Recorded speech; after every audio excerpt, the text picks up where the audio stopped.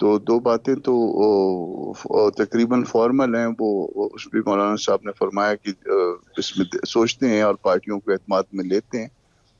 تیسری جو مل جل کے چلنے والی بات یہ تھی، اس میں بھی جو ہے نا وہ بات انہوں نے کہا کہ اس کو اعتماد میں اپنی اداروں کو، پارٹی کے اداروں کو اعتماد میں لینے کے بعد جو ہے کوئی جواب دیا جا سکتا ہے۔ تلخیوں کے حوالے سے کچھ معاملات تھے ہمارے درمیان جس پہ فی الوقت جو ہے نا ایک 2 رکنی کمیٹی بنی ہے، اسد کیسر صاحب پی ٹی آئی کی طرف سے اور جے یو آئی کی طرف سے۔ میں جو اگر کوئی امیڈیٹ پرابلم ہوگا تو ہم بات آپس میں کر کے پھر اپنی اپنی قیادت کو اعتماد میں لیں گے۔ اچھا Kamran Sahab, interestingly you are of the view کہ پاکستان تحریک انصاف کے معاملات بھی سیٹل ہو گئے ہوئے ہیں اور آنے والے چند روز کے اندر آپ کو دکھائی دے گا کہ پاکستان تحریک انصاف کو بھی کچھ نہ کچھ مل رہا ہے اور ظاہر ہے حکومتی سائیڈ بھی قدرے مطمئن ہوگی، لیکن ایسا بظاہر تو نہیں لگ رہا کہ ایسا کچھ ہو سکا ہے مذاکرات کے بے نتیجہ ختم ہونے سے۔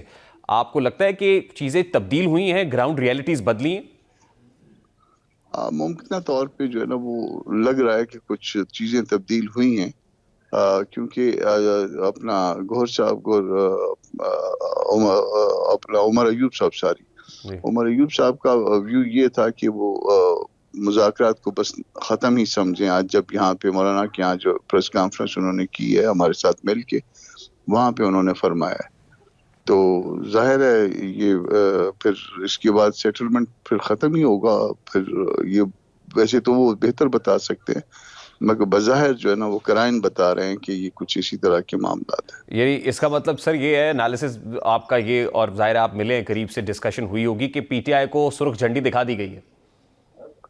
میں نہیں اس بات پہ جواب دے سکتا کیونکہ یہ بات پی ٹی آئی کو بتانی چاہیے کہ ان کی بات کہاں تک پہنچی ہے، مگر جو ہے وہ جب انہوں نے کہا کہ اب نہ ہی سمجھے تو پھر ہم اس سے کم از کم فی الوقت جو ہے ہمارا ویو تو یہی بن رہا ہے کہ شاید بات چیت آگے مزید نہیں چلے گی۔ ٹھیک، تو آپ کو لگتا ہے کہ آنے والے دنوں میں کوئی پلان کیا جا رہا ہے کوئی گرینڈ اپوزیشن الائنس بنانے کا، جس میں سڑکوں پہ آنے کا جو آپشن ہے وہ بھی رکھا جائے؟ جیسے 8 فروری کے انتخابات سے متعلق یہ کہا جا رہا ہے کہ 8 فروری جو کمنگ 8 فروری اس پر احتجاج پلانڈ ہے، تو اب کیا یہ فیصلہ ہے، حتمی ہے کہ سڑکوں پہ آنا ہے پی ٹی آئی نے، اور آپ سے مدد بھی مانگ رہا ہے؟ جے یو آئی کا مزاج یہ ہے کہ اگر اس کے سامنے کوئی پرپوزل آتا ہے تو وہ پھر پارٹی کے اداروں کے سامنے رکھتی ہے۔ مولانا صاحب خود بھی کبھی اسٹیٹ اوے جواب نہیں دیتے، نہ ہاں میں نہ نہ میں۔ تو اب جو پرپوزل آئے گا ان کے ہاں سے، اس کو پارٹی کے اداروں کے سامنے رکھے گا، پارٹی اپنے اداروں کے سامنے رکھے گی، ساتھیوں کو اعتماد میں لیا جائے گا۔ ابھی تک تو پرپوزل کی بات جو ہے نا میرا خیال ہے وہ بھی اس طرح سے ایسا نہیں آئی کہ پروگرام کیا ہے ان کا، اور اگر جو پی ٹی آئی کے ذہن میں ہے وہ کیا ہے، ان کے ذہن میں کیا سب پارٹیوں کے ساتھ اکٹھا چلنے کا ذہن میں ہے، الگ الگ چلنے کا ذہن میں، تو اب جب کلیئرٹی آئے گی تو پھر پارٹی کی ہم اپنی پارٹی کے سامنے رکھیں گے، پھر اس کے اوپر جو ہے نا پھر رائے کوئی بنائیں گے۔ لیکن آپ سمجھتے ہیں کہ تلخیاں دور ہو سکتی ہیں؟ جو ماضی قریب میں کچھ تلخیاں آئیں، کچھ رفٹس آئیں، کچھ کنفیوژنز رہیں، وہ دور ہو سکتی ہیں؟ ہم نے اپنی تلخیاں دور کر دی ہوئی ہیں۔ ہم نے ورکنگ ریلیشن شپ جو ہے 26 امینڈمنٹ کے آس پاس ہم نے ان کے ساتھ جو ہے وہ ڈیولپ کر لیا تھا۔ 26 امینڈمنٹ میں ہر دفعہ جو ہے ان کو اعتماد میں لیا گیا تھا، ایون ان کی ملاقات کو جو ہے نا مولانا صاحب نے فیسیلیٹیٹ کیا تھا، ہر جگہ پہ جو ہے نا ہم نے ان کی جو مدد ہو سکتی تھی وہ کیا، اور وہ اس وقت جو ہے خاصے مشکور بھی تھے۔ پھر درمیان میں ایک وقفہ آ گیا، اب وقفے کے بعد دوبارہ جو ہے نا رابطے بحال ہوئے ہیں، اس کو ہم ویلکم کرتے ہیں۔ لیکن کامران صاحب اس پہ آپ کا کامنٹ بڑا امپورٹنٹ ہوگا، یہ جو چیف الیکشن کمشنر یا الیکشن کمیشن ممبران کی مدت ختم ہونے پر جو ہے وہ ان کی ایکسٹینشن سے متعلق بات ہو رہی ہے، تو یہ تو 26 کانسٹیٹیوشنل امینڈمنٹ کے ساتھ اس کو اٹیچ کیا جاتا ہے کہ اس میں ایک روم اویلیبل ہے یا کوشن رکھ دیا گیا ہے جس سے وہ کنٹینیو کر سکتے ہیں۔ نہیں، وہ یقیناً کنٹینیو کر سکتے ہیں۔ اس کی وجہ یہ تھی، اس کو کیونکہ وہ کنٹینیو کرنے میں اس کا ایک حصہ رہا ہوں، اس کی وجہ میں آپ کو سمجھا دیتا ہوں۔ جیسے 3 لوگ ریٹائر ہو جاتے اور باقی 2 رہ جاتے، تو اس کے بعد جو ہے نا وہ ممکن نہیں تھا، وہ فنکشنل نہ رہتا اگر الیکشن کمیشن جو ہے اگر کوئی ڈیڈ لاک آ جاتا، تو اس لیے یہ مجبوری تھی۔ مگر اگر کسی نام پہ ہم کسی نتیجے پہ سارے لوگ جلد پہنچ جاتے ہیں تو وہ کنٹینیو نہیں کریں گے، بات ختم ہو جائے گی۔ نہیں، لیکن اس کے باوجود احتجاج کا کوئی جواز ہوگا اب سر اس پرٹیکولر میٹر پہ؟ نہیں، احتجاج کے لیے تو ابھی تک کوئی کسی قسم کا کوئی فیصلہ نہیں ہوا، نہ احتجاج کے لیے جو نا کوئی مل جل کے چلنے کی ابھی تک کوئی بات ہے، یا پارٹی نے کوئی کنسنٹ نہیں کیا، یعنی JUI نے ابھی تک کوئی ایسا کنسنٹ نہیں کیا، تو ہم احتجاج کی بات نہیں کر رہے. نام اکٹھا دینے کی بات جو ہے نا وہ اس وقت آئی ہے کہ ہم کسی اکٹھا ایک نام پہ متفق ہو جائیں چیف کے لیے، اور اسی طرح سے 2 صوبوں میں یعنی سندھ میں اور بلوچستان میں جو ہے وہ ان کے ممبر جو ہے وہ ان کی مدت پوری ہو گئی ہے، ان پہ ہم ناموں پہ اتفاق کر رہے ہیں اس وقت. تو یہ بات ہے. ٹھیک سر، لاسٹلی کیونکہ PTI اس پرٹیکولر میٹر کے اوپر ساتھ چلنے کا ایک آپشن لے کے یا ریکویسٹ لے کے آپ کے پاس آئی ہے، تو PTI اگر اس پرٹیکولر ایشو کے اوپر احتجاج کی طرف جاتی ہے تو آپ روکیں گے؟ دیکھیے وہ الگ پارٹی ہے، ہم الگ پارٹی ہیں، ان کی اپنی پالیسی ہیں، ہماری اپنی پالیسی ہیں. وہ اپنے اداروں کے پابند ہیں، ہم اپنے اداروں کے پابند ہیں. تو ہم نے تو ابھی تک کسی چیز پہ ہاں یا نہ نہیں کی ہے. ہم جو بھی پرپوزلز آئیں گے وہ ہم پارٹی کے اداروں کے سامنے رکھیں گے. پارٹی کے اداروں نے کوئی فیصلہ کیا تو اس کی امپلیمنٹیشن ہوگی، اس میں پارٹی یا مولانا صاحب جو ہے نا وہ شیئر کریں گے آپ کے ساتھ ہر چیز کو. بہت بہت شکریہ. حکومت پر یہ الزام لگ رہا ہے کہ اس نے صحافتی تنظیموں اور اپوزیشن کو اعتماد میں لیے بغیر پیک ایکٹ کو منظور کیا ہے. صحافتی تنظیموں سمیت اپوزیشن کا خیال ہے کہ یہ متنازع اور کالا قانون ہے جس کو منظور کرانے میں حکومت نے عجلت سے کام لیا ہے. اب اس ایکٹ کو لے کر حکومت کو شک بھری نظروں سے دیکھا جا رہا ہے. حکومت کی نیت پر سوال اٹھایا جا رہا ہے کہ وہ آزادی اظہار رائے کو روکنے کے لیے اس قانون کو لائی ہے. یہی وجہ ہے کہ آج سینٹ میں پیک ایکٹ ترمیمی بل 2025 کی منظوری کے وقت اپوزیشن نے شور شرابہ کیا، جبکہ صحافتی جو تنظیمیں ہیں وہ بھی سراپا احتجاج رہی. صحافی سینٹ کی گیلری سے واک آؤٹ کر گئے. سب سے پہلے سینٹ میں منظوری کی ایک جھلک آپ کو دکھاتے ہیں.